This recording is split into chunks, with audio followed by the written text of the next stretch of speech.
como superar medos e desafios que podem estar te impedindo de aprender para tocar na igreja. Primeiro, se você tentou, não teve resultado, provavelmente o método que você usou não foi eficaz. Então muda a forma de você fazer a mesma coisa.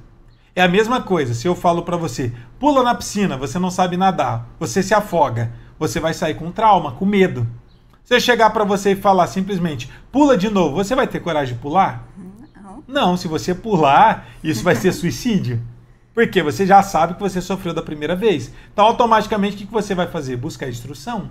Então, antes de você tentar pular de novo e se frustrar, ou se você que está aqui me assistindo agora, já tentou aprender lá atrás, quando você era mais jovem, quando você era criança, ou talvez você já está tentando aprender há muito tempo, mas não está tendo resultados, você está frustrado, prestes a desistir da música. Pensa, o jeito que eu fiz me levou para o resultado que eu queria? Não. Então, se não levou, antes de você pensar em começar de novo ou continuar, para poder pensar num plano estratégico.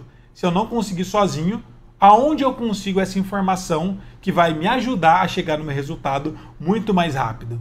Às vezes a gente está acostumado tanto em fazer as coisas no automático que a gente não para nem um segundo para poder pensar na nossa estratégia.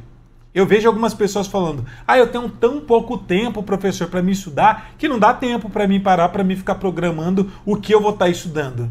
Pior ainda, porque se você tem pouco tempo, aí que você tem que planejar. Porque se você não planejar, o pouco de tempo que você tem, você vai estar perdendo estudando coisas inúteis. Então você precisa já criar um plano para poder estar se desenvolvendo.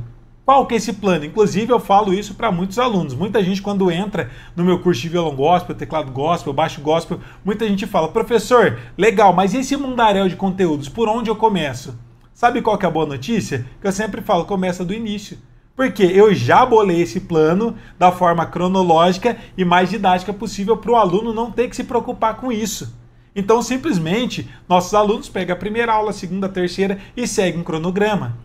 Mas da onde surgiu esse cronograma, professor? Veio da minha cabeça, eu nasci iluminado? Não, gente, eu aprendi esse cronograma com outra pessoa. Eu não inventei nada. Eu já disse para vocês algumas vezes que eu já tive mais de 10 professores e principalmente o que me ajudou a ter um cronograma de ensino e saber qual o passo a passo melhor para vocês conseguirem se desenvolver foi quando eu fiz minha faculdade, que foi uma licenciatura plena em música, que é uma faculdade focada no ensino musical. Então ali eu aprendi e vi exatamente qual o caminho trilhar. E aí eu organizei tudo isso que eu estudei, então peguei algumas ideias do meu primeiro professor, do meu segundo, do meu terceiro, e eu peguei só o que há de melhor deles e criei a minha estrutura. Então a minha estrutura não é igual a de ninguém. Vocês poderiam ter estudado com os 10 professores que eu tenho. Provavelmente você não teria o resultado que os nossos alunos têm estudando no nosso curso. Por quê? Porque ali eu organizei o que havia de melhor em cada um desses cursos, formatei isso tudo e deixei da forma mais didática possível. O que não tinha sentido para a gente tocar na igreja, eu descartei. O que realmente a gente tinha que focar, eu coloquei inclusive um material mais completo dentro dos nossos cursos. Então, muitas das vezes a gente não consegue desenvolver porque provavelmente você não sabe o que estudar, está perdido fazendo a mesma coisa, e aí você ainda não para trilhar um plano para poder estar estudando e aí sair estudando qualquer coisa de forma aleatória. Se fosse simples assim, todo mundo tinha resultado. Quer ver alguns exemplos? Para você ficar forte, basta só você ir para a academia e sair levantando todos os pesos? Você vai ficar forte? Não. Você precisa do quê? De um plano. Quem é que cria esse plano? Um personal trainer, e você ainda precisa de uma nutricionista para criar uma dieta balanceada para você ter resultado. Porque se fosse simplesmente levantar peso, todo mundo seria forte. Então percebe que existe ali não é um segredo, mas existe uma forma didática para a gente conseguir realmente ter resultado.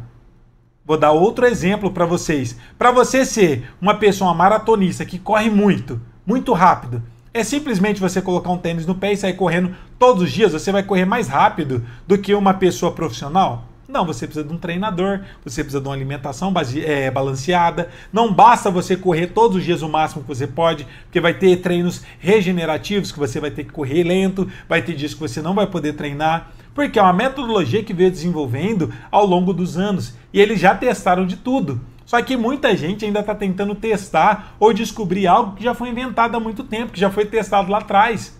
Quem tinha que quebrar a cabeça para poder ter aprendido são as pessoas de 100 anos atrás, de 50 anos atrás, de 30 anos atrás. Não nós. Pra gente, hoje em dia, é muito mais simples aprender, porque já está tudo formatado, já existe uma metodologia específica para você aprender a tocar. Mas poucas pessoas buscam esse recurso e continuam ainda dando cabeçada em ponta de faca e não tendo resultado e continuando fazendo a mesma coisa. Tem uma palavra, é uma frase que fala, até cada pessoa fala uma coisa. Dizem que quem disse isso foi o Einstein, mas não é verdade isso. Mas dizem que insanidade, ser uma pessoa insana, é você fazer a mesma coisa igual esperando resultados diferentes. Se você está fazendo a mesma coisa há muito tempo, do mesmo jeito, esperando um resultado diferente, você é uma pessoa considerada insana pelo Einstein, ou eu não sei quem foi que realmente é dono dessa frase. Então para pensar, gente, tá tudo muito mais mastigado. Só que o que é mais triste, muita gente não busca o conhecimento, e o pior, se você ainda passa uma vida buscando esse conhecimento, pelo menos você ainda está iludido. Então já tá bom, você não está triste, não está frustrado, você simplesmente está iludido. Agora, pior são as pessoas frustradas, que acabam desistindo no meio do caminho e colocando culpa em Deus e o mundo. Ah, é porque eu não sou abençoado. Ah, é que para mim é muito mais difícil. Quem é bom em desculpa não é bom em mais nada. Então lembre-se disso. Enquanto você está dando desculpas, se você parar para analisar, ver que você não está tendo resultado e busca o conhecimento correto, o resultado é inevitável. Agora, vocês têm escolha de simplesmente reclamar ou resolver essa situação. Tem uma frase que o nosso professor sempre fala pra gente que é: o problema é a solução. Se você tem um problema, com certeza tem uma solução, porque não existe um problema que não tem solução, que ele não é um problema. Então, se você está com esse problema, que é o medo de voltar a estudar, medo de se frustrar novamente, então você tem que fazer exatamente o que falou. Você vai identificar o que você estava fazendo ali, se você está tentando de um jeito, você precisa mudar para outro jeito. E aí você tem que ter fé no que você vai começar a fazer também, porque se você às vezes começar, vou ver no que dá, então realmente aquilo não é prioridade para você, então a chance de você errar de novo vai ser muito fácil, mas aí já não vai ser culpa do que você está fazendo, né? E vai ser culpa da sua própria cabeça e que aquilo não é prioridade realmente para você. Mas se você tem esse desejo de tocar o seu instrumento na igreja, tocar o teclado, violão ou baixo, saiba que a gente está aqui para ajudar vocês e para passar esse direcionamento do que vocês precisam seguir exatamente para vocês conseguirem tocar na igreja. Inclusive, uma pausa aqui, ó, sobre o que você falou. Hoje eu tô filosófico pra caramba, mas eu tô lembrando. O que a gente falou, você precisa ter fé, como que é? Você precisa ter fé e realmente acreditar no que você está fazendo. Mas eu não sei para quem já estudou isso, mas se você tiver fé, achar que você tem fé, mas não seguir o que você acredita, isso não é fé, e sim é fideísmo. Então é diferente uma coisa da outra. Ó, filosófico essa. Eu tô estudando muito, gente, ultimamente. Acordar 4h30 da manhã tá sendo bom.